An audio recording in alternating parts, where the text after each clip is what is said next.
ఇల్లు చాలా పెద్దగా ఉందే. ఎంతమందుంటారో? ఎంతమందుంటే నాకెందుకులే. నేనొచ్చింది వర్క్ చేసుకోడానికే కదా. ఎవ్వరితోనూ అనవసరంగా మాట్లాడకూడదు.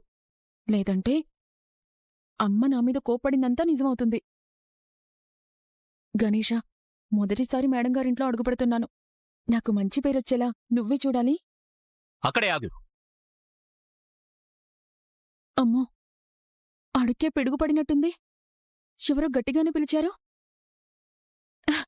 చూసారా సార్, అనుకోకుండా అందర్నీ ఎలా కలిసిస్తున్నానో. మా కోడలతో నీకేంటమ్మా పని? మావయ్య గారు, లీగల్ టీంలో కొత్తగా జాయిన్ అయిన అమ్మాయి తనే. ఓ, వెరీ నైస్. నీ పేరేంటమ్మా? చైత్రా సార్. నీ పేరు చాలా బాగుందమ్మా. Thank you sir. ఆఫీస్లో సిస్టమ్ ప్రాబ్లం వచ్చిందంటేను వర్క్ చేయడానికి ఇంటికి రమ్మన్నాను మావయ్య గారు. Very good. వెళ్ళి హ్యాపీగా వర్క్ చేసుకోండి. మళ్ళీ మిమ్మల్ని ఇలా కలుస్తాననుకోలేదు సార్.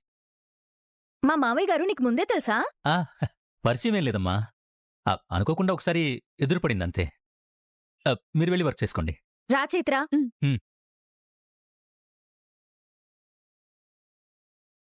నన్ను గుళ్ళో కలిశానని చెప్తే అనవసరంగా నా కోడలు కూడా అనుమానం వచ్చేది.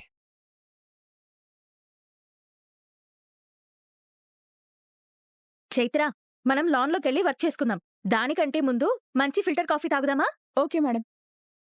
మేడం, నా హ్యాండ్ బ్యాగ్, ఫైల్స్ అక్కడ పెట్టొచ్చా మేడం? ఓకే, పెట్టొచ్చు.